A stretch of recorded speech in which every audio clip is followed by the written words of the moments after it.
बिस्मिल्लाहिर्रहमानिर्रहीम। तो previous class के अंदर हमने टैक्स एप्रिसिएशन, फिर टैक्स अमोर्टाइजेशन और उसके बाद आज की क्लास में हम एक टॉपिक और करने जा रहे हैं। उसका नाम क्या है? Pre commencement expenditure. इसको हम अकाउंटिंग में डेफर्ड एक्सपेंडिचर भी कहते हैं। क्या बोलते हैं? डेफर्ड एक्सपेंस, डेफर्ड कॉस्ट, इस तरह के लफ्ज आपको पढ़ने के मिलेंगे। मतलब जिस कॉस्ट को आपने आज एक्सपेंस ना माना हो, आपने उसके एक्सपेंस होने को डेफर्ड कर दिया हो, मतलब उसको क्या मान लिया हो? एसेट मान लिया हो। लेकिन ना वो आपके लिए कोई टेंजिबल आइटम हो, ना कोई इनटेंजिबल, लेकिन उस कॉस्ट को आपने डेफर्ड किया हुआ है। आप उसको ओवर द पीरियड क्या मानना चाहते हैं? एक्सपेंस मानना चाहते हैं। तो उसमें एक स्पेशल केस आपको यहाँ पे दिया गया है, उसका नाम है प्री कमेंसमेंट एक्सपेंडिचर। अच्छा, ये क्या कॉन्सेप्ट है? बड़ा आसान सा कॉन्सेप्ट है। जब आप किसी भी जगह पर, किसी नई जगह पर अपना बिजनेस लेके जाते हैं, तो प्रैक्टिकली आप उस जगह बिजनेस करने के लिए आप अपना बिजनेस प्लान तैयार करते हैं। हमारे यहाँ तो हम जो दिल करे, चलो भाई ये वाला बिजनेस, सामने वाले का बिजनेस अच्छा चल रहा है, आपने बोला चलो इसके सामने एक दुकान खोल लेते हैं, क्या पता यही बिजनेस हमारा भी कामयाब हो जाए। हमारे फॉर्मूले और हैं, लेकिन बड़े लेवल पे बिजनेस करने का तरीका अलग होता है। और पाकिस्तान से बाहर तो खास तौर पर बिजनेस करने का तरीका ये होता है कि आपको सबसे पहले अपना बिजनेस प्लान बनाना होता है। वो बिजनेस प्लान के अंदर बहुत सारी चीजें आती है, उनमें से एक चीज होती है फिजिबिलिटी स्टडी, कि आपकी प्रोडक्ट क्या है, पहले से उस प्रोडक्ट को मार्केट में बेचने वाले लोग कितने हैं, क्या उस प्रोडक्ट की इस मार्केट में डिमांड होगी भी या नहीं होगी, लोग उसको एक्सेप्ट करेंगे या नहीं करेंगे। इस तरह की आप फिजिबिलिटी स्टडीज करते हैं कि मतलब आपका ये बिजनेस करना फिजिबल है या नहीं। मैं आपको एक मिसाल दूंगा इसके लिए, प्रैक्टिकल मिसाल। कराची का एक बहुत बड़ा स्कूल, ओ लेवल्स का, ए लेवल्स का, उसका नाम है Karachi grammar school. Karachi grammar school बहुत बड़ा नाम है कराची में। आज से तकरीबन 8 साल पहले ये खबर उठी या अफवाह उठी कि कराची ग्रामर स्कूल हैदराबाद में आ रहा है, यानी वो अपना यहाँ पे कैंपस या ब्रांच लॉन्च करने लगा है। लेकिन फिर इन द एंड नहीं आया। वजह मालूम की, पता लगा भाई वो हैदराबाद की मार्केट को इतना फिजिबल नहीं मानते कि वो यहाँ पर आए। मतलब यहाँ ओ लेवल्स की मार्केट में इतना बच्चा है ही नहीं, रुझान ही नहीं है कि वो अपनी इन्वेस्टमेंट यहाँ करे। मतलब उनकी फिजिबिलिटी स्टडी ने उनको यहाँ पे आने से रोक दिया। लेकिन उनकी फिजिबिलिटी स्टडी पर पैसा तो क्या हुआ? खर्च हुआ नहीं। उस पैसे को वो क्या करेंगे? उस पैसे का वो ट्रीटमेंट क्या कर रहे हैं? दो ट्रीटमेंट। ट्रीटमेंट नंबर 1, चार्ज करेंगे प्रॉफिट एंड, मान ले बिजनेस शुरू भी हो सकता है, बिजनेस शुरू नहीं भी हो सकता, चार्ज करेंगे प्रॉफिट एंड लॉस अकाउंट, या उसको डेफर्ड कॉस्ट के तौर पे, जैसे डेफर्ड गवर्नमेंट ग्रांट थी ना, कि उसने आपने उसको आज इनकम नहीं माना, आपने उसका इनकम होना डेफर्ड कर दिया, तो क्या मान लिया? लाइबिलिटी मान लिया।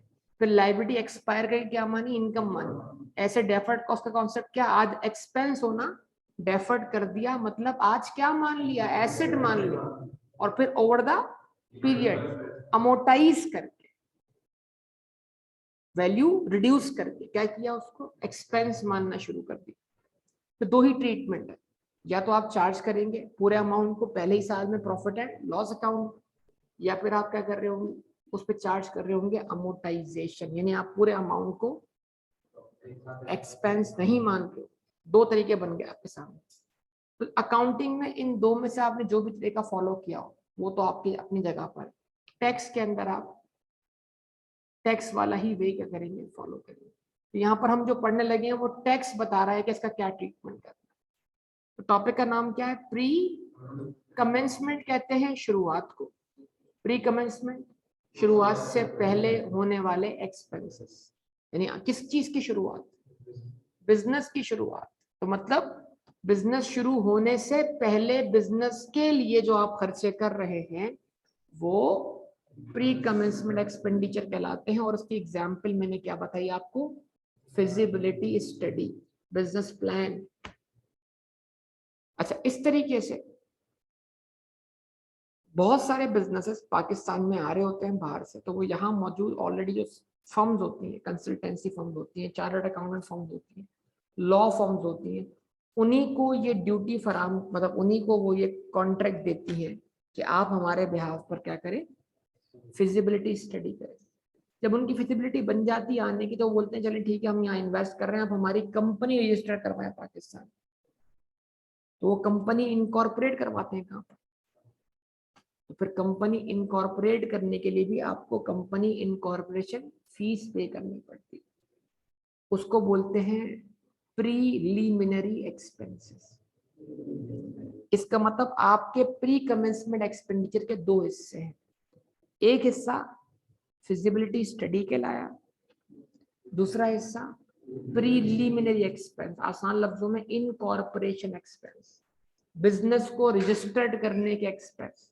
अगर पार्टनरशिप है तो पार्टनरशिप बिजनेस की रजिस्ट्रेशन, आपने लॉ में पढ़ा होगा, पार्टनरशिप फर्म आपकी जो पार्टनरशिप कॉन्ट्रैक्ट है आपका, या तो वो रजिस्टर्ड है या वो रजिस्टर्ड नहीं है। पढ़ा आप लोगों ने, नहीं पढ़ा? रजिस्टर्ड पार्टनरशिप और अनरजिस्टर्ड पार्टनरशिप।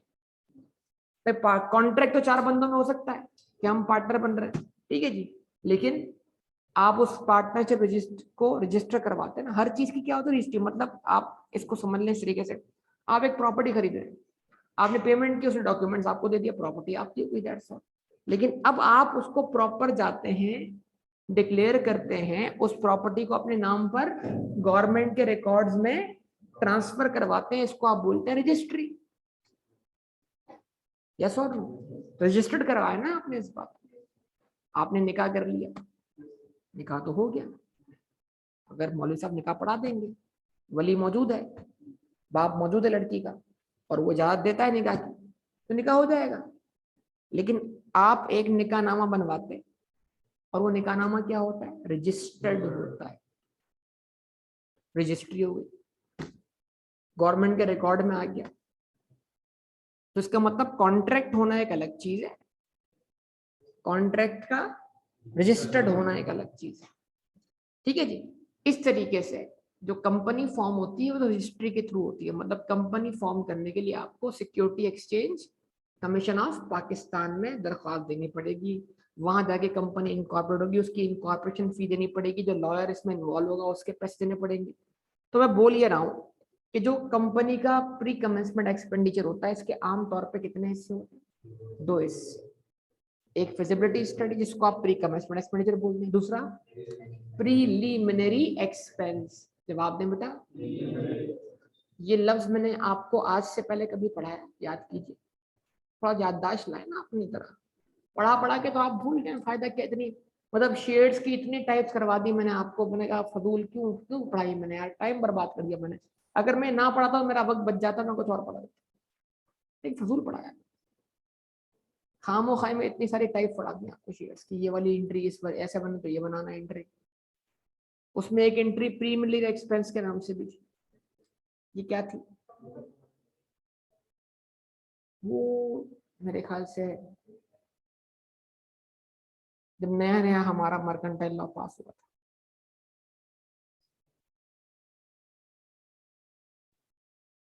जी।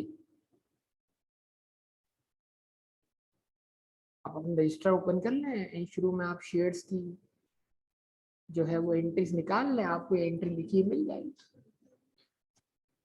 ठीक है। फाउंडर शेयर्स, वो शेयर्स जो कंपनी के फाउंडर्स को इशू किए जाते हैं, जिन्होंने कंपनी को इनकॉर्पोरेट करने के लिए क्या किया है, खर्चा किया।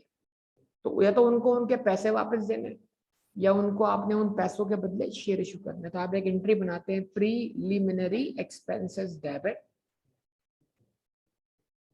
Share capital credit. इस शेयर को आप क्या कहते हैं, फाउंडर शेयर। अगर आपको याद हो तो, नहीं याद हो क्या कर सकते, छोड़े जाने थे, ठीक है जी। ये बात पहले ये बताइए, ये बात आप सबको समझ में आ गई कि प्री कमेंसमेंट एक्सपेंडिचर में क्या कुछ शामिल है? बोलिए क्या शामिल है, दोबारा बताइए। Feasibility structure, feasibility study, business plan, और साथ में कंपनी इनकॉर्पोरेशन चार्जेस, जिसको हम क्या बोलेंगे, प्रीलिमिनरी एक्सपेंसेस। याद रहेगा? अब 2 बातें बड़ी इंपॉर्टेंट सुन लीजिएगा, जो वर्बली बोल रहा हूं, फिर यहाँ से पढ़ के देखिएगा क्या ये बात लिखी हुई है, नहीं लिखी हुई। अच्छा, नंबर 1, टैक्स के नजदीक ये जो प्रीलिमिनरी एक्सपेंस है, जो कि प्री कमेंसमेंट एक्सपेंडिचर का पार्ट हो सकता है, ये अलाउ ही नहीं, डिसअलाउड। इसको एक्सपेंस के तौर पे आप क्लेम ही नहीं कर सकते। वजह कॉन्ट्रेक्चुअल वजह है, वजह एजेंसी वाले कॉन्सेप्ट है। सर छोड़े, कहाँ लेके जा रहे हैं? ये प्रिंसिपल एजेंट के किसी एक्ट को रेक्टिफाई कर सकता है, लेकिन उस एक्ट को जब एजेंट और प्रिंसिपल दोनों मौजूद हो। लेकिन कंपनी इनकॉर्पोरेशन एक्सपेंसेस उस वक्त इनकर हुए जब कंपनी का वजूद ही नहीं था, और वो कंपनी के बिहाफ पे जिसने इनकर किए उसको आप कंपनी का एजेंट बोल ही नहीं सकते। क्यों? क्योंकि जिस वक्त वो एक्सपेंस इनकर हुआ था कंपनी मौजूद नहीं थी। तो कंपनी इस एक्ट को रेक्टिफाई नहीं कर सकती कि ये पेमेंट हम मतलब हमारे लिए, ये मैं प्रिंसिपल हूं तो लिहाजा इस एजेंट ने जो पेमेंट की वो मेरे बिहाफ पे की। तो एक लीगल वजह है इसमें। तो टैक्स क्या कहता है भाई? प्रीलिमिनरी एक्सपेंस क्लेम नहीं कर सकता कौन? कंपनी। ठीक है जी। तो कंपनी का जो प्रीलिमिनरी एक्सपेंस है वो अकाउंटिंग में क्या बना हुआ है? अगर एक्सपेंस बना हुआ है एड बैक करवाते। अगर अकाउंटिंग में वो क्या हुआ है? डेफर्ड कॉस्ट बना हुआ है। यार आप मेरी बात नहीं सुन रही है, बता रहा हूं मैं आपको क्या बना हुआ है। तो फिर आपने अकाउंटिंग में उस पर जितनी भी अमोर्टाइजेशन चार्ज की है वो क्या करवा दें? ऐड करवा दें। यानी मतलब अकाउंटिंग में आपने प्रीलिमिनरी एक्सपेंस का जो भी ट्रीटमेंट किया है वो आपको अलाउ नहीं है। प्रीलिमिनरी एक्सपेंस के बदले आप टैक्स में कुछ भी क्लेम नहीं कर सकते। अब बात आएगी किस चीज की? प्री कमेंसमेंट एक्सपेंडिचर की। आवाज नहीं आई बेटा। Pre commencement expenditure tax department आपको पर ईयर 20% पोर्शन बतौर एक्सपेंस क्या करेगा? अलाउ करेगा। किस मेथड पर? स्ट्रेट लाइन मेथड पर। एक एग्जांपल लेते। मान लीजिए एक कंपनी ने 120 रुपए का टोटल एक्सपेंडिचर खर्च किया है। आसान एग्जांपल दे रहा हूं बात समझाने। कितने का? इसमें 100 रुपए प्री कमेंसमेंट एक्सपेंडिचर, आवाज नहीं आ रही बेटा, और इसमें 20 रुपए प्रीलिमिनरी एक्सपेंस। कंपनी ने ये टोटल 120 रुपए चार्ज कर दिए। बोले बोले बोले प्रॉफिट एंड लॉस अकाउंट, पूरे 120 रुपए। अब आप उस कंपनी की अकाउंटिंग प्रॉफिट को टैक्सेबल प्रॉफिट में कन्वर्ट करना चाहते हो। आप क्या करोगे? पूरे 120 रुपए ऐड करवा दो, यानी जिसके अंदर प्रीलिमिनरी एक्सपेंस भी शामिल है। और हो गया। अब जब आप टैक्स कैलकुलेट करनी मतलब टैक्सेबल इनकम कैलकुलेट कर रहे हो तो फिर अब आप टैक्स एडमिसिबल लेस करवाओ। और टैक्स के लिहाज से एडमिसिबल आइटम जो है वो प्री कमेंसमेंट एक्सपेंडिचर का 20% पोर्शन। बताओ 120 में प्री कमेंसमेंट एक्सपेंडिचर कितना है? 100 का 20%, तो वो लेस करवा। 120 ऐड करवाया,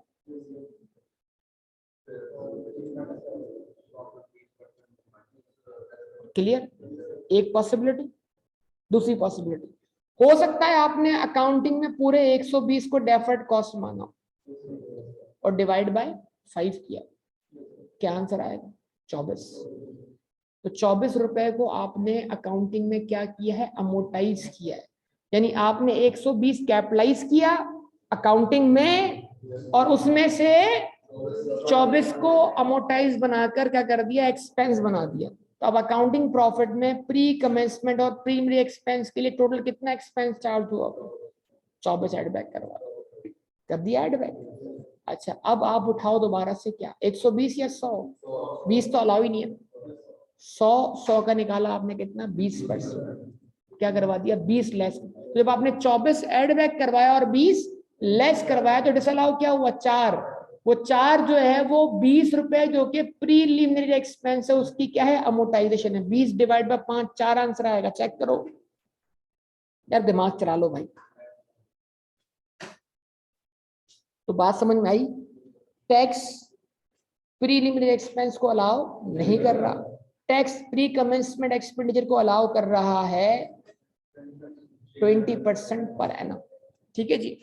तो लिखा हुआ क्या है, pre commencement expenditure section 25, pre commencement expenditure that were not allowed as tax expense shall be amortized at 20% straight line basis and amortization shall be allowed as tax reduction। यानी अगर आपने प्री कमेंसमेंट एक्सपेंडिचर को accounting में पूरा expense मान लिया था 120 रुपए से, तो आपको पूरा 120 एडबैक करना पड़ा, वो पूरा आपको क्या हो गया, डिस अलाउ हो गया। लेकिन फिर अब आपको चाहिए कि आप क्या करें, उस प्री कमेंसमेंट में जितना पोर्शन प्री कमेंसमेंट का ये जिसमें प्रीलिमिनरी एक्सपेंस को माइनस करने के बाद उसका आप निकालें क्या 20%, और वो क्या कर ले, क्लेम कर ले। तो इसका मतलब टैक्स आपको इस एक्सपेंस को कितने सालों में क्लेम करने की परमिशन दे रहा है, 5 साल। 20%, 20%, 100% कहाँ होगा, 5 टैक्स ईयर में जाके होगा ना। अब नीचे डेफिनेशन आ रही है किस चीज की, प्री कमेंसमेंट एक्सपेंडिचर की। Pre commencement expenditure means any expenditure incurred before the commencement of business, that is before the commencement of commercial production, exclusively for business purpose, including cost of feasibility studies, prototype and trial production activities, net of sale proceed of trial production if any, but excluding the cost of land, depreciable asset and intangible assets। यानी pre commencement expenditure में depreciable asset खरीदना शामिल नहीं है, उनको खरीदने के लिए जो इवैल्यूएशन की जा रही है वो सारी कॉस्ट जो है वो शामिल की जाएगी। ठीक है जी, यानी आपने जमीन खरीदी, जमीन क्या है, एसेट है। ठीक है जी, आपने प्लांट खरीदा, प्लांट क्या है, डेप्रिशिएबल एसेट है, उस पर आप क्या क्लेम करेंगे, टैक्स डेप्रिसिएशन। मशीनरी पे टैक्स डेप्रिसिएशन, इस तरह फैक्ट्री बिल्डिंग पर टैक्स डेप्रिसिएशन, वो तो डेप्रिशिएबल आइटम बन गया सारे के सारे। तो यानी जो प्री कमेंसमेंट एक्सपेंडिचर है वो फिजिबिलिटी स्टडी का नाम, यानी आप अपनी प्रोडक्शन शुरू करने से पहले पहले तक जो मार्केट सर्वे और स्टडी कर रहे होते हैं, इस चीज का नाम क्या है, प्री कमेंसमेंट एक्सपेंडिचर।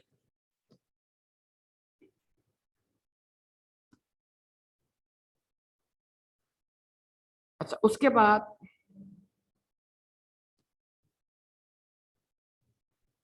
ये बात सर, इधर आपने जो पढ़ाया उसमें आप बार बार प्रीलिमिनरी एक्सपेंस का नाम ले रहे हैं, लेकिन अब तक हमें ऐसा कुछ पढ़ने को नहीं मिला। तो ये लीजिए जरा, payments to establish a business entity, a portion of, आवाज नहीं आ रही बेटा, pre commencement expenditure is not allowable tax expense which relates to establishment of business entity as under expenditures paid to establish a business entity are not allowable reduction for tax purpose. Example, company incorporation expenses normally termed as preliminary expenses। अब आप बोलेंगे sir ये दो अलग अलग चीजें हैं, pre commencement अलग चीज है, प्रीलिमिनरी एक्सपेंस क्या है, अलग चीज है, तो आप इन दोनों को मिक्स क्यों कर रहे हैं।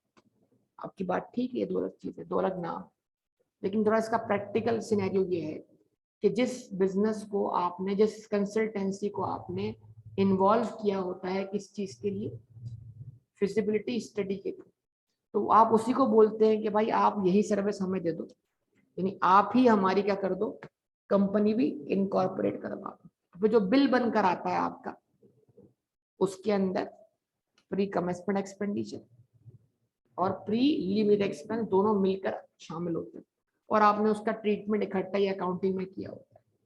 तो जो आपका प्री कमेंसमेंट एक्सपेंडिचर है, अगर उसका कुछ पोर्शन क्या है, तो उसको तो आप बिल्कुल भी एक्सपेंस क्लेम नहीं कर सकते, और प्री कमेंसमेंट एक्सपेंडिचर को आप पूरा एक्सपेंस क्लेम नहीं कर सकते। पर ईयर कितना क्लेम करेंगे, 20%। ठीक है जी, यहां तक कोई मसला।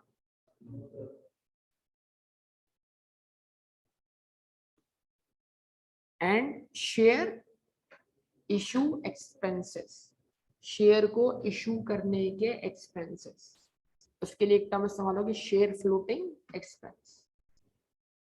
इवन इफ अ कंपनी, मैंने अभी बताया आपको, मैंने कहा कंपनी ने अकाउंटिंग में 120 रुपए को क्या किया है, डेफर्ड किया है, उसको डिवाइड बाय 5 किया है, 24 से क्या चार्ज किया, अकाउंटिंग अमोर्टाइजेशन। तो इफ अ कंपनी अमोर्टाइजेज,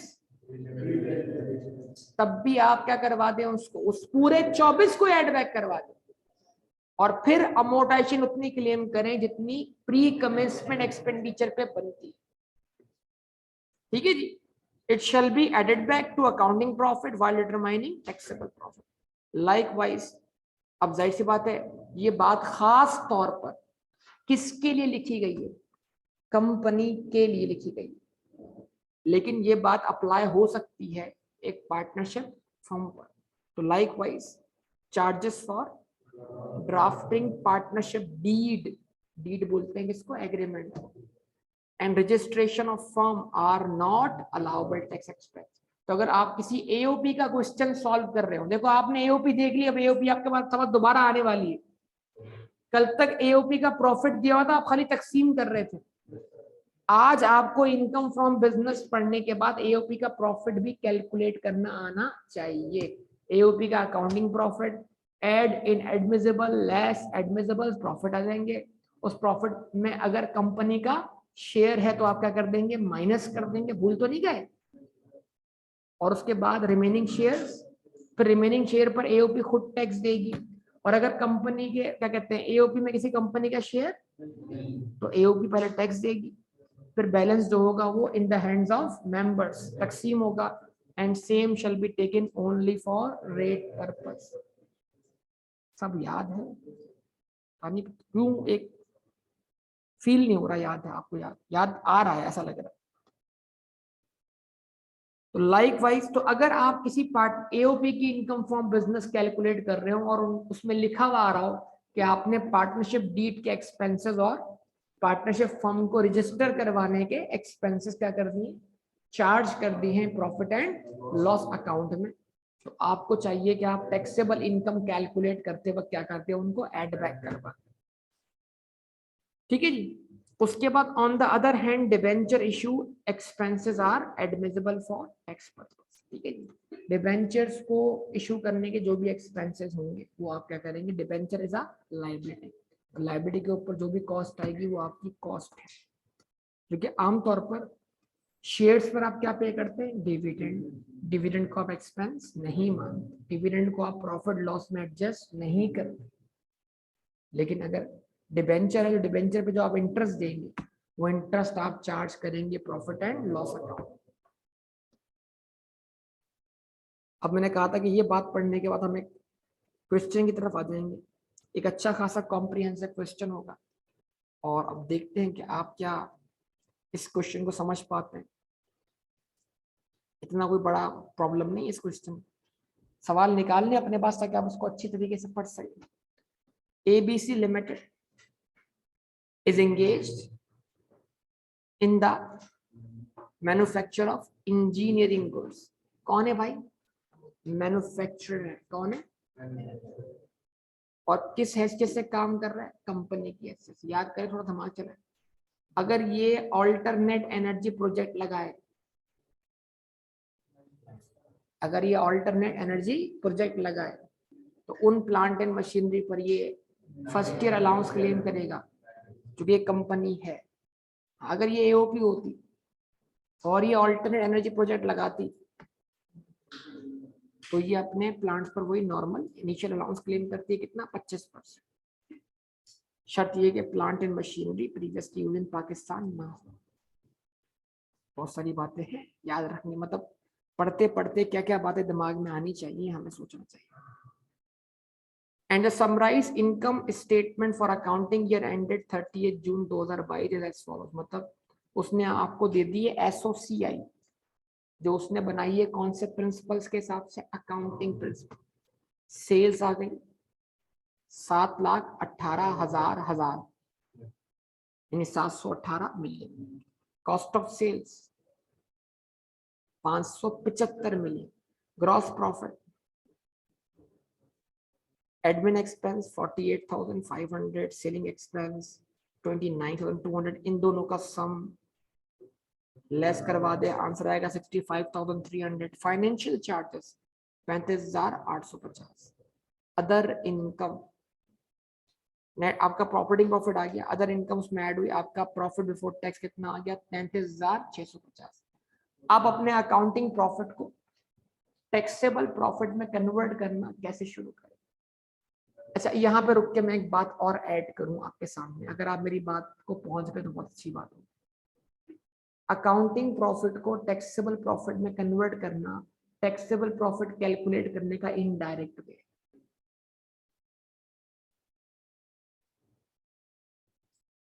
जाग जाओ। जैसे कैश फ्लो में अक्रूवल बेस्ड प्रॉफिट को कैश बेस्ड प्रॉफिट में कन्वर्ट करने का, वो एक्सपेंसेस रिवर्स करवा कर, पेमेंट्स लेस करवा कर, नहीं, इनडायरेक्ट वे था ना। तो डायरेक्ट वे भी तो हो सकता है कि सर अगर हम इस सेल में से वही एक्सपेंसेस माइनस करें जो टैक्स हमें अलाउ करता है,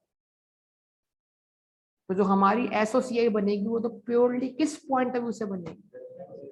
लेकिन प्रैक्टिकली हम क्या कर रहे हैं, प्रैक्टिकली हम अकाउंटिंग वाली एसओसीआई को कन्वर्ट कर रहे हैं टैक्स वाली एसओसीआई। तो इसका मतलब हम नॉर्मली कौन सा वे फॉलो कर रहे हैं, इनडायरेक्ट वे। लेकिन क्या डायरेक्ट वे हो सकता है? हाँ हो सकता है। भाई जवाब चाहिए आप, यानी अगर आप इन रेवेन्यूज में सिर्फ वही एक्सपेंस माइनस करें जो टैक्स अलाउ करता है, तो फिर अब जो आंसर आएगा वो आपका टैक्सेबल बिजनेस इनकम के बराबर होगा। वो इनडायरेक्ट वे से और डायरेक्ट वे से आंसर क्या होना चाहिए, सेम होना चाहिए। जाग रहे हैं? उसके बाद तो हम स्टार्ट कहां से लेंगे, 33,650 से, यस और नो।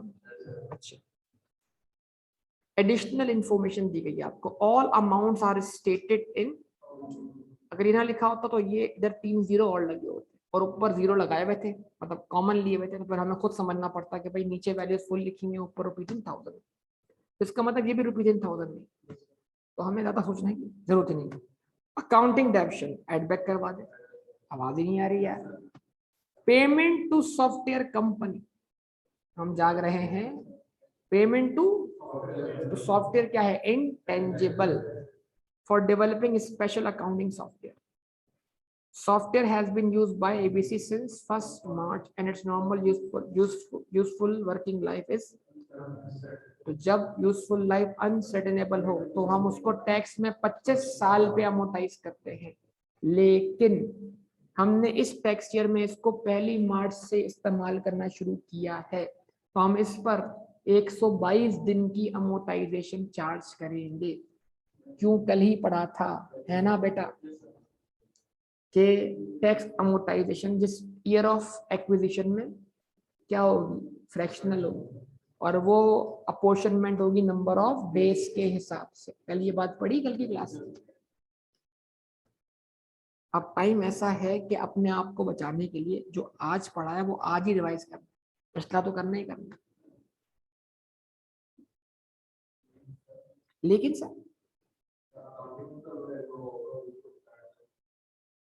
बिल्कुल अकाउंटिंग में मोटाइज हुआ होगा, लेकिन अकाउंटिंग में मैंने आपको कल बताया, FR2 नहीं बताया मैंने आपको, FR2 मैंने अकाउंटिंग में जिस जिस इंटेंजिबल एसेट की यूजफुल लाइफ क्या होती है, इनडेफिनेट होती है, उसको हम अकाउंटिंग में अमोटाइज नहीं करते। जी बेटा, अगर इसकी लाइफ होती तो फिर हम क्या करते हैं, इसको अकाउंटिंग में अमोटाइज अज्यूम करते, तो हम डिवाइड करते, वो अकाउंटिंग वाली एड बैक करवा देते और टैक्स वाली पे लेस करवा देते। ठीक है, पक्का। एक्टिव लिस्टन होना बड़ा जरूरी है। क्यों मैं अकाउंटिंग अमोर्टाइजेशन एड बैक नहीं करवा रहा, क्योंकि चार्ज नहीं हुई। क्यों, क्योंकि लाइफ अकाउंटिंग में क्या है, इंडेफिनेट। जिस इंटेंजिबल एसेट की लाइफ इंडेफिनेट हो उस पर अकाउंटिंग में कोई अमोर्टाइजेशन चार्ज नहीं करती। मैंने कोका कोला की एग्जांपल देकर समझाया कि अगर आप खरीद लें आज तो कितने साल चलेगा, याद करें, कल ये एग्जांपल दी आपको। ठीक है जी, आपने एक ब्रांड खरीद लिया, ब्रांड बल्ले बल्ले, चिंटू कैंडी, ब्रांड है ना यार, ये ब्रांड है ना सारे, मशहूर जमाना ब्रांड। ठीक है, तो इन्होंने खरीद लिए, अब वो कब तक चलेंगे, अगर आपको पता है, ये ब्रांड से मतलब ब्रांड का मतलब प्रोडक्ट नहीं होती, ब्रांड का मतलब जिस नाम से प्रोडक्ट बेची जाती है। तो there is a difference between product and brand. ठीक है जी, हम क्या करते हैं, हम ब्रांड और प्रोडक्ट को मिक्स कर देते हैं। Brand is a name of product. तो आप जब किसी कंपनी का ब्रांड नेम परचेज करते हैं तो आप उस कंपनी से खाली नाम ले रहे हैं। जैसे आज नोकिया का मोबाइल फोन मार्केट में आ रहा है, तो जो बना रहा है उसने नोकिया नाम खरीद लिया बस तक। ये वो नोकिया कंपनी नहीं है जो असल में पहले बनाया करती थी।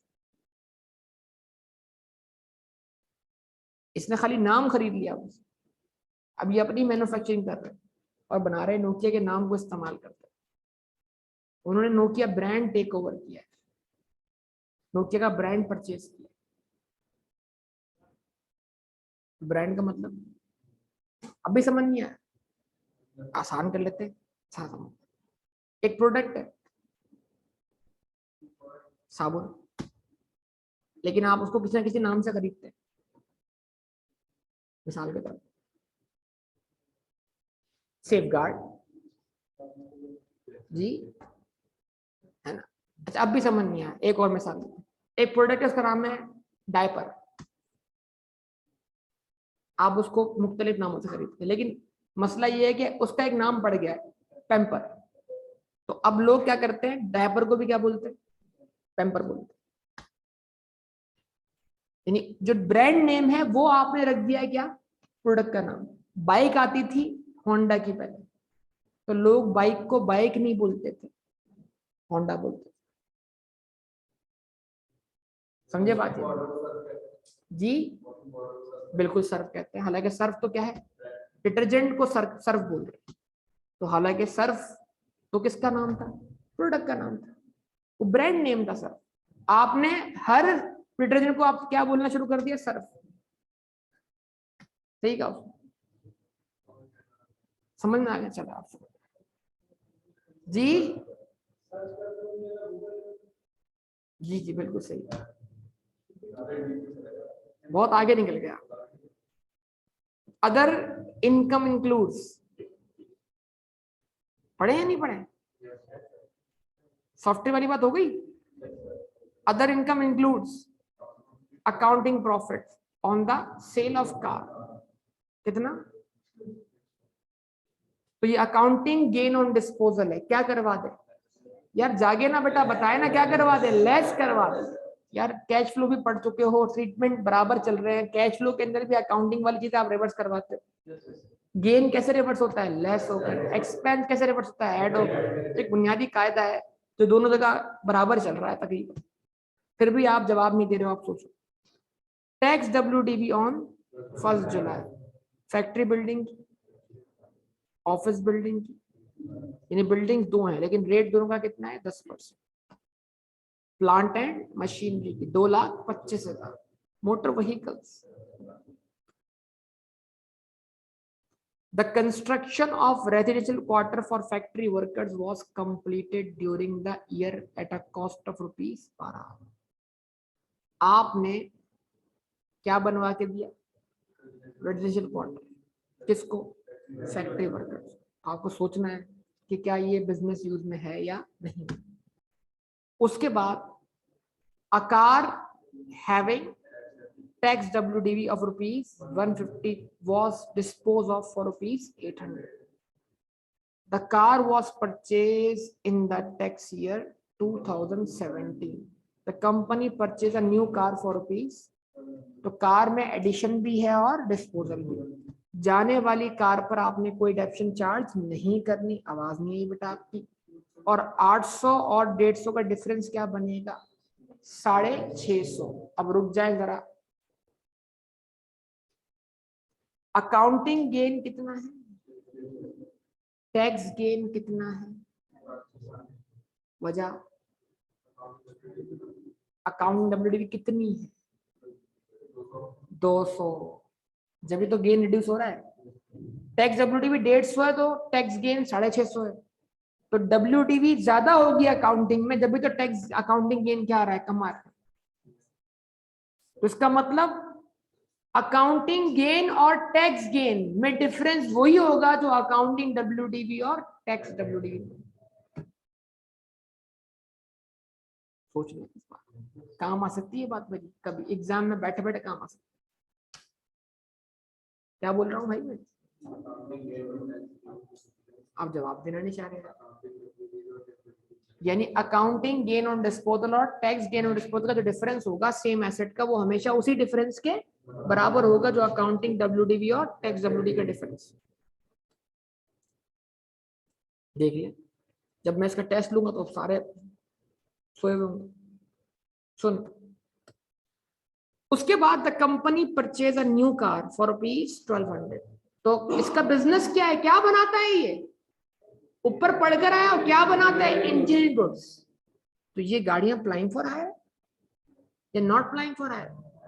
आवाज नहीं आ रही बेटा। तो इस 1200 पर आप इनिशियल अलाउंस क्लेम नहीं कर सकते, और क्योंकि ये एसेट आपने टैक्स ईयर 2022 में खरीदा है, तो लिहाजा इसका पहला साल आप इसके ऊपर जो डेप्शन क्लेम करेंगे वो हाफ रेट से क्लेम करेंगे। यार आप रिस्पॉन्स नहीं करते। The new plant was imported from, कितने का भाई?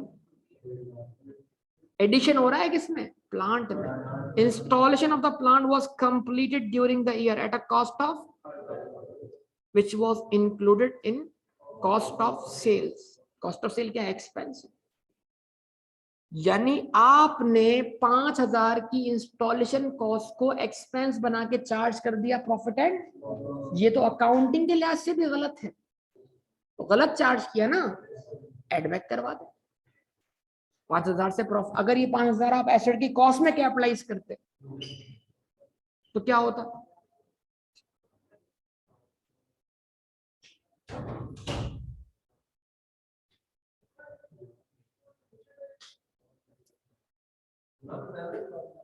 नहीं, वो असल में अपने नए जने हैं ना बेटा, तो वो देख रहे हैं कि आया देखिए चले जाए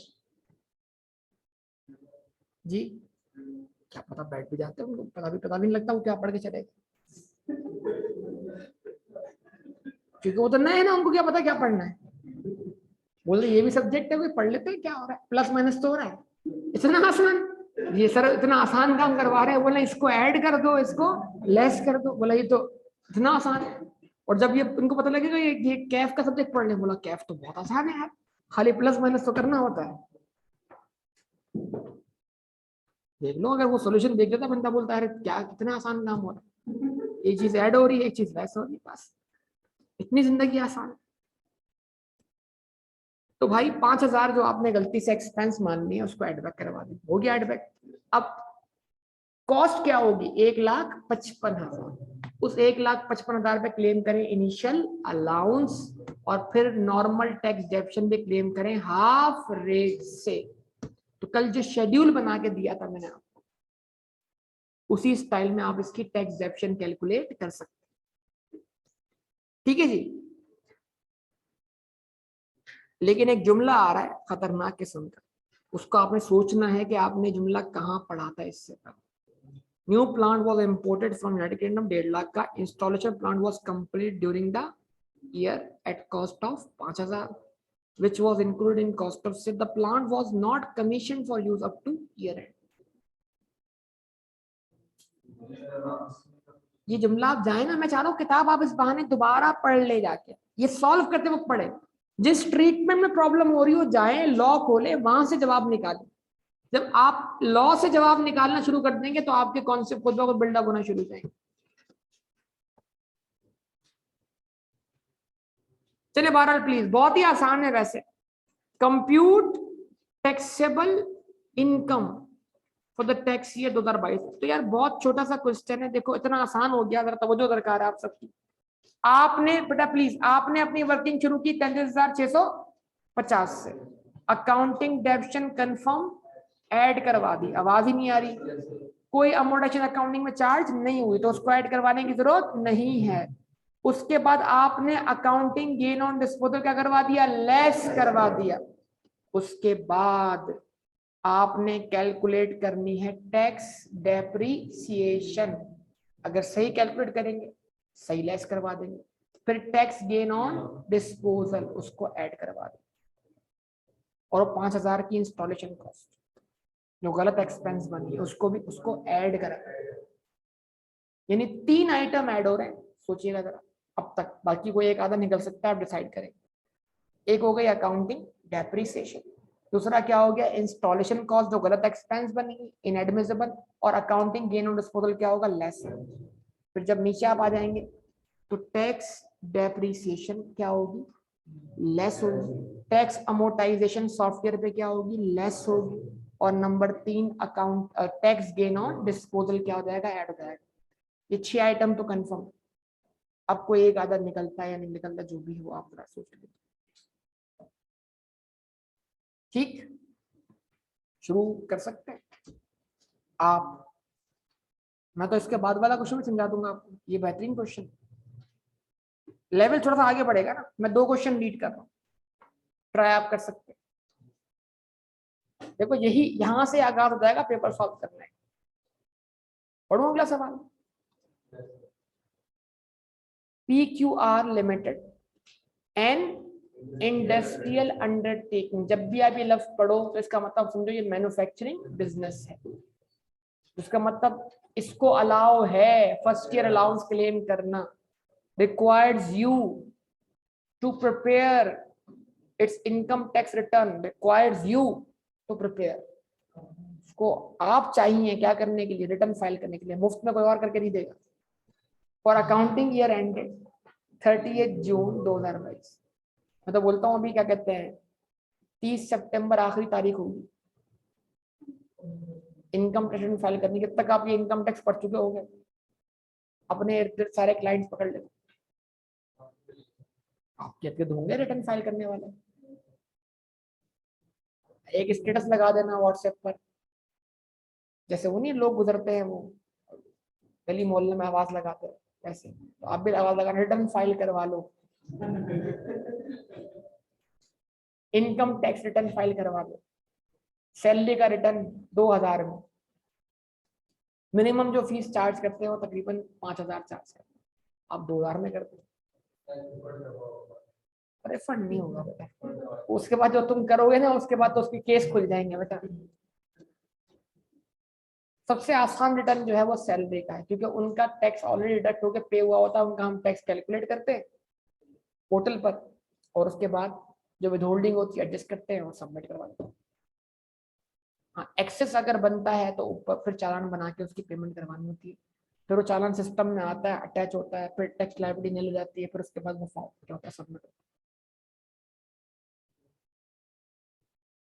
सही, पोर्टल वैसे देखने के लायक है, आप अपने अपना अकाउंट बनवा सकते हैं पोर्टल पर, आपका भी एनटीएन जनरेट हो जाएगा, रिटर्न फाइल करना पड़ेगा फिर आपको, और कुछ नहीं होगा।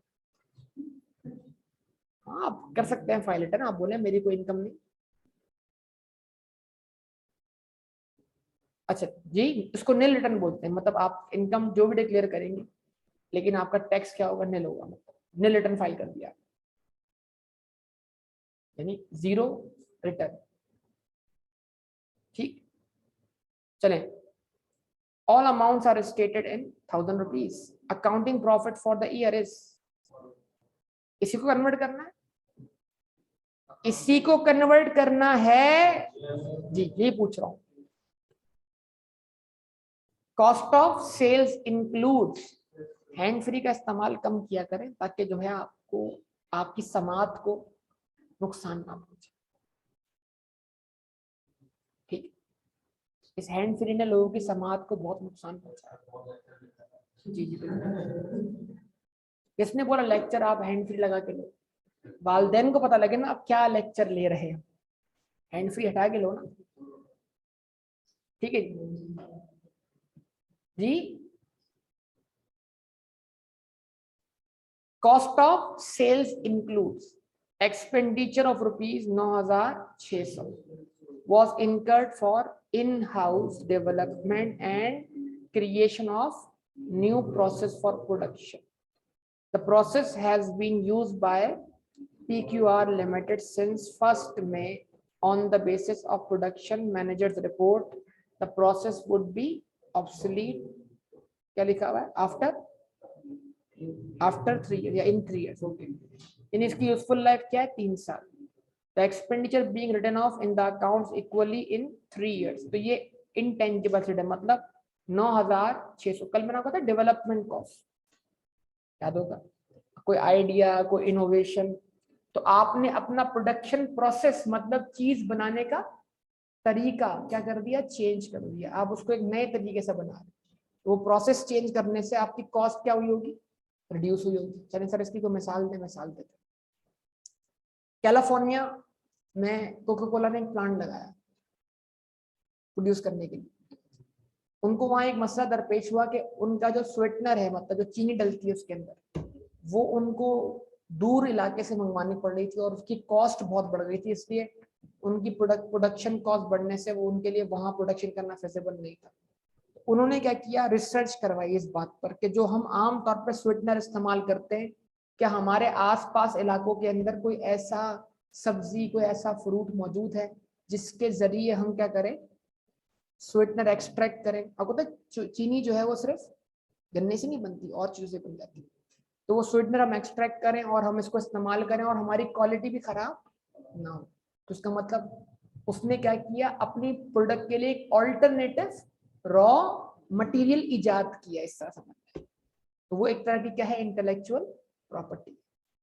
इस तरह आप प्रोडक्शन प्रोसेस की बात कर लें, तो आप जब मैनेजमेंट पढ़ेंगे या मैनेजमेंट जब भी आपको पढ़ने को मिलेगा, तो उसमें एक कॉन्सेप्ट मिलेगा आपको असेंबली लाइन का। असेंबली लाइन मतलब चीजों को असेंबल करना। उसमें क्या होता है, पार्ट्स उठाने होते हैं और लगाने होते हैं। तो पहले वो पार्ट्स जो थे वो बिखरे पड़े होते थे यहाँ पर, तो लोग पार्ट ढूंढते थे, फिर उनको जोड़ते थे। एक बंदा था, उसने, उसका नाम था फेडरिक डब्ल्यू टेलर, वो फोर्ड मोटर्स का मैनेजर था। फोर्ड मोटर्स नाम सुना होगा मेरे ख्याल से। उसने कॉन्सेप्ट दिया किस चीज का, असेंबली लाइन का। मतलब उसने कहा कि अब पार्ट्स जो होंगे वो लेबर के ऊपर से ऐसे गुजर रहे हो, अब जो पार्ट उनको चाहिए वो ऊपर से उठाएगा, जैसे टायर चाहिए, उठाया, फिट किया।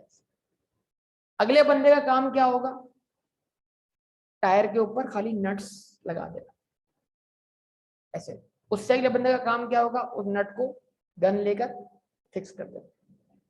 इसका मतलब काम को क्या कर दिया, तोड़ दिया। इससे काम तकसीम हो गया और एफिशिएंसी में क्या हो गया, इजाफा हो गया। इट मींस ये काम, यानी ये असेंबलिंग हुई एक नए प्रोसेस से, लेकिन ये नया प्रोसेस किसी के दिमाग ने क्या किया है, इजाद किया।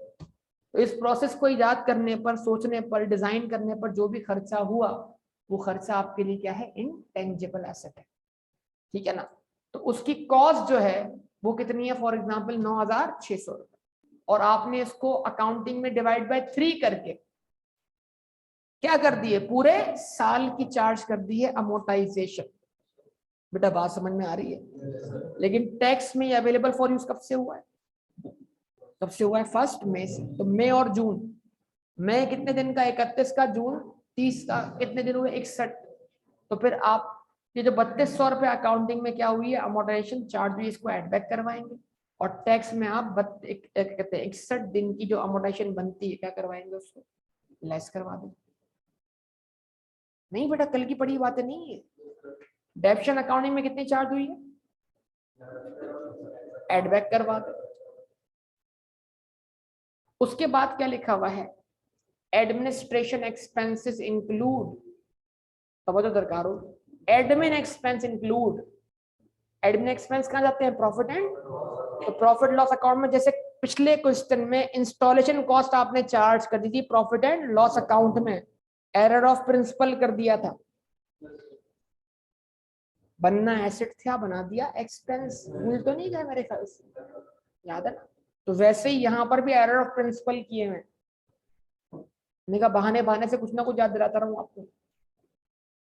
Purchases of items of furniture costing less than 100 each, charge of in accounts in accordance with the consistent accounting policy of the company। ये बड़ी अमीर कंपनी है, ये कंपनी कहती है भाई लाख रुपए तक तो हमें कोई चीज अगर आ जाए तो हम उसको एसेट नहीं बोलते, भले दुनिया उसको एसेट बोलती रहे, लाख रुपए की चीज हमारे लिए एसेट नहीं है, हम इतने अमीर है, हमारे लाख रुपए कोई अहमियत नहीं रखते। तो बोलते डायरेक्ट क्या करो, लाख रुपए का फर्नीचर है चार्ज कर दो प्रॉफिट एंड टैक्स वाले बोलते हैं बेटा अमीर हो गए तुम अपने घर के, हमारे पास टैक्स लॉ चलेगा, ठीक है ना।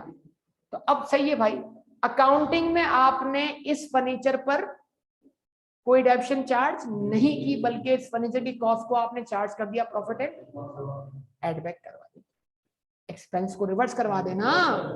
अच्छा जी, purchase of such item during the year amounted to ₹750, it should be treated as, accounting में भले आपने इसको एक्सपेंस मान लिया है, एक कॉन्सेप्ट की वजह से, जिस कॉन्सेप्ट को हम बोलते हैं मटीरियलिटी कॉन्सेप्ट, क्या बोलते हैं। तो अगर ये कॉस्ट आपके लिए इमटेरियल थी और ये 1,00,000 रुपए या 7.5 लाख रुपए आपके प्रॉफिट लॉस पे चार्ज होने से आपके जो स्टेक होल्डर्स हैं, जो आपकी फाइनेंशियल स्टेटमेंट्स को इंटरप्रेट करेंगे, जो रेशियोज कैलकुलेट करेंगे, उनको अगर इसके एक्सपेंस बनने से उनकी डिसीजन मेकिंग में कोई फर्क नहीं पड़ता तो भले चार्ज कर। उसके बाद लेकिन टैक्स में ये कैपिटलाइज होगा, टैक्स में इस पे आप क्या क्लेम करेंगे, टैक्स अमोर्टाइजेशन, फर्नीचर है लिहाजा इनिशियल अलाउंस क्लेम नहीं हो सकता, और पहले साल रेट अप्लाई होगा आधा, एडिशन हुआ है ना, ये बार बार बताना पड़ रहा है। Amortisation of preliminary expenses incurred on incorporation of company rupees being 10% of the expenditure written off in the accounts each year. 650 आपकी अमोर्टाइजेशन है जो आपने किस पे क्लेम किया, एडबैक करवा दे। प्री कमेंसमेंट की उसने बात नहीं की, तो हमें भी सोचने की जरूरत नहीं। उसने बोला ये जो अमोर्टाइजेशन ये किसकी है, जितनी चार्ज हुई है एडबैक करवा दे। उसके बाद fix assets, a second hand machine, ये ब्रैकेट में आपके लिए है, was imported in the year। अब जो देखो सेकंड हैंड मशीन बाहर से क्या हुई है, इंपोर्ट है, तो फिर उसको आप प्रीवियसली यूज्ड इन पाकिस्तान नहीं कह सकते। ये ब्रैकेट ना भी लिखा हो तब भी आप यही अज्यूम करेंगे। आवाज नहीं आ रही बेटा, तो क्या आप इस पे इनिशियल अलाउंस क्लेम करेंगे? यार जागे बेटा, क्योंकि ये प्रीवियसली यूज्ड इन पाकिस्तान है या नहीं है, नहीं है सेकंड हैंड, लेकिन अच्छा सही है, okay. Due to some major renovations required, the machine could not be commissioned to use in the last year। Machine import कब हुई थी, लेकिन available for use commercial production कब से शुरू हुई, इस टैक्स ईयर से। अब आपको इसमें यह तय करना है, जैसे पिछले क्वेश्चन में आपने ये तय करना था कि जो मशीन इंस्टॉल हो गई है लेकिन कमीशन फॉर यूज नहीं हुई, तो आपने पिछले क्वेश्चन में उसकी इनिशियल अलाउंस क्लेम करनी है या नहीं करनी।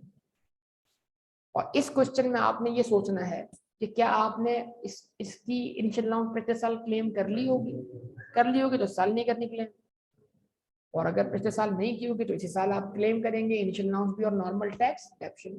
तो डिसीजन छोड़ा एग्जामिनर ने कि इनिशियल अलाउंस कौन से वाले टैक्स ईयर से क्लेम होना शुरू होगा। ये बात मैं बोल चुका हूं, आपको समझा चुका, अगर आपको याद हो तो लाइन दोबारा दागे पढ़ेंगे आप। ये क्या है, एनर्जी प्रोड्यूस कर रहे हैं, तो इंडस्ट्रियल अंडरटेकिंग को फर्स्ट अलाउंस ही मिलेगा या एनर्जी प्रोजेक्ट्स के ऊपर मिलेगा? पढ़ के आओ बेटा सही तरीके से पढ़। ये आधे अधूरे कॉन्सेप्ट लेके जाओगे ना आप एग्जाम में, तो वो जो तुम कमाल करोगे, फिर तुम बाहर आके बोलोगे सर वो क्या कहते हैं 4 फीट डिपॉजिट आया था लैंड का, उसको तो क्या करना था, इनकम नहीं मानना था ना सर। यानी अनएडजस्टेबल डिपॉजिट वाली कहानी तुम 4 फीट डिपॉजिट में फिट करके आओगे और बोलोगे ऐसा करना था, मैंने तो इग्नोर कर दिया सर। ठीक है, तो फिर क्या बोलना पड़ेगा, रिजल्ट को भी इग्नोर करना बेटा फिर नहीं। हाँ मैसेज तो आना चाहिए अब्बू के number, I cap in the current year. असल रिपोर्ट्स तो इन्वेस्टर्स को होनी चाहिए, investors.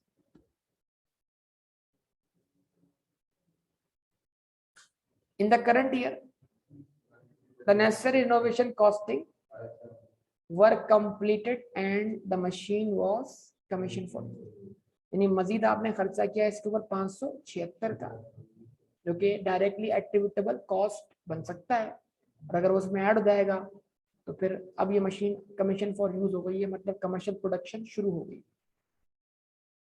The renovation cost of 5 studies has been included in, जैसे पिछले क्वेश्चन में 5000 की इंस्टॉलेशन कॉस्ट आपने, तो सबसे पहले आपने 576 एड बैक करवाने, जो गलत चार्ज हुए वो इसमें क्या करने हैं, कैपिटलाइज करने हैं, इस पे क्लेम करनी है जो भी टैक्स डेडक्शन बनती है। अकाउंटेंट यकीन करो आपको आगे भी जाके सही नहीं मिलेगी, मजाक नहीं कर रहा मैं आपको, पूरे पूरे ट्रायल बैलेंस आपने बनाने होंगे, जाके फाइनेंशियल स्टेटमेंट तक आपने बनानी होगी। आप ऑडिट करने नहीं गए, यकीन करो वहां पर आप ऑडिट करने नहीं गए, आप सब कुछ बनाने गए वहां पर, वो कुछ नहीं करते, मैं आपको बता रहा हूँ कुछ नहीं करते। मेजोरिटी केसेस में आपको लोग सीट्स पे बैठे हुए मिलेंगे, तनख्वाहें ले रहे होंगे, लेकिन वो कुछ नहीं कर रहे, वो बोलते हैं जो करेगा वो ऑडिटर आके करेगा। ये भी आपको पता लगेगा आगे जाके, और आपका हाल भी कुछ अर्से में हो जाएगा, आप भी कुछ नहीं करेंगे। मैं आपको वो तो आपको वक्त बताएगा, मैं अभी बताऊंगा तो आप बिगड़ जाएंगे। नहीं, मैं नहीं चाहता कि आप क्या करें, आप अपनी तनख्वाह हलाल ना करें, या जो भी आपका स्टाइपेंड, आप तो बोलेंगे सर वो स्टाइपेंड है क्या, कुछ भी तो नहीं, लिहाजा इतनी मेहनत हम, वो तो जस्टिफिकेशन आप देंगे किसी भी तरीके से, लेकिन ठीक है जी। तो करते क्या है लोग, करते हैं कि काम को एक तो खींचते हैं और काम करते नहीं, यानी लैपटॉप पे लेके बैठा हुआ है, दिखाई रहा है कि वो काम कर रहा है, क्या पता वो गेम खेल रहा हो बैठा, समझे बात ये, बोल रहा हाँ वर्किंग कर रहा हूँ, बहुत टाइम लग रहा है वर्किंग पर, बड़ा मुश्किल असाइनमेंट मिल गया वो, ठीक है। लेकिन ये वाला पॉइंट जब आता है, जब थोड़ा आप जूनियर से सीनियर हो, तब कॉन्फिडेंस आता है, उससे पहले तो डरे डरे होता है, ठीक है, और वो आपसे काम भी लेंगे। तो पहला उसूल ये है, अपने सीनियर के सामने कभी भी अपने आप को फारिग मत दिखाना, वरना एक के बाद एक दूसरा तीसरा काम मिलता चला जाएगा, और वहां कोई आपके बारे में ये सोचेगा कि आप ऑलरेडी अच्छा खासा काम कर चुके हो, आपको फ्री देखा, काम दे दिया।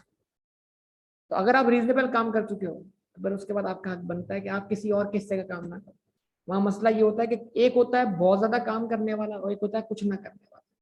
वो जो कुछ ना करने वाला होता है ना, वो अपने हिस्से का काम दूसरों पे डाल रहा हो। ये जो सही मानों में आपको पॉलिटिक्स देखने को मिलेगी वहां जाकर, लोग कैसे सियासत करते हैं। मैनेजर के सामने उसकी इज्जत है जिसके पेपर पास हो गए। इन द एंड आज आपको लगेगा बड़ा मेहनती है, लेकिन वो फारिग, वो क्या कर रहा है, वो काम नहीं कर रहा, वो पढ़ाई में लगा हुआ है, और इन द एंड वो क्या रहा है, ये मेहनती,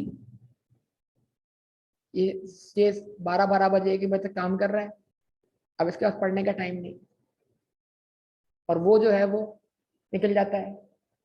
बास केस में तो ऐसा करते हैं कि ऑडिट पे क्लाइंट पे है ना, तो क्लाइंट पर भी काम डेडिकेट कर लेते हैं, मतलब 3 बंदे भेजे हैं तो 2 बंदों को बोला तुम काम कर लो, मैं नहीं आ रहा आज, मतलब वहां से अटेंडेंस लग रही है कि क्लाइंट पर है, यहाँ ये क्लाइंट पे मौजूद नहीं है क्योंकि 2 बंदे ऑलरेडी मौजूद हैं, उनको काम डेडिकेट कर दिया।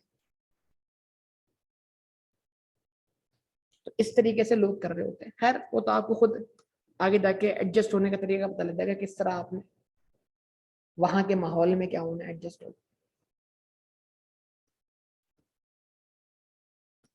लेकिन हाँ ये है, इतना टाइम निकालिएगा कि आपकी पढ़ाई को टाइम मिल सके। जी, tax WDV of fixed assets कब बेटा, 1 जुलाई। Factory building, office building, plant and machinery, motor vehicle, furniture, ठीक है, ये सारी ओपनिंग टैक्स WDV है। One of the office building जिसकी कॉस्ट 5,000 है, टैक्स WDV 2025 है, डेप्शन क्लेम 2,975 है। बचा लिया आपको लंबी कैलकुलेशन से। क्यों? क्योंकि ये बिल्डिंग डिस्पोज ऑफ हो रही है कॉस्ट से भी अबव वैल्यू पर। Was sold for ₹6,000। तो अब ये 6,000 कॉस्ट मान लिया जाएगा और 6,000 को सेल प्रोसीड रखकर, 6,000 को कॉस्ट रखकर अब तक की डेप्शन क्लेम इससे माइनस करेंगे तो आपको नई टैक्स WD मिल जाएगी। वो आप लेस कराएंगे तो अब तक की जो डेप्शन क्लेम है वही आपका गेन ऑन डिस्पोजल बन जाएगा। Accounting profit of ₹3,610 on the sale of building has been included in other income. इसको क्या करवा दे? लेस करवा दे। The said building was purchased in tax year 2008. A new motor vehicle was purchased for ₹1500। इसका business भी क्या है? Manufacturing है। इसके लिए motor vehicles applying for hire नहीं है, लिहाजा इनिशियल अलाउंस क्लेम नहीं कर सकता। तो बताइए जरा कितने एडिशंस हैं इस क्वेश्चन में? आपने इस क्वेश्चन को ठीक से रीड भी किया कि नहीं किया?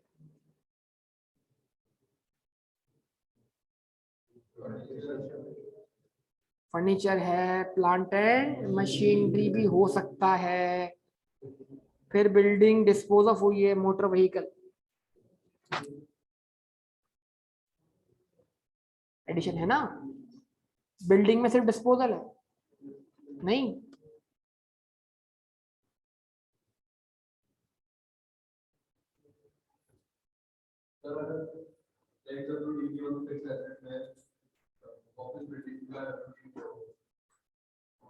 यार यहां से बात करो, इधर इधर ऐसे बात करो।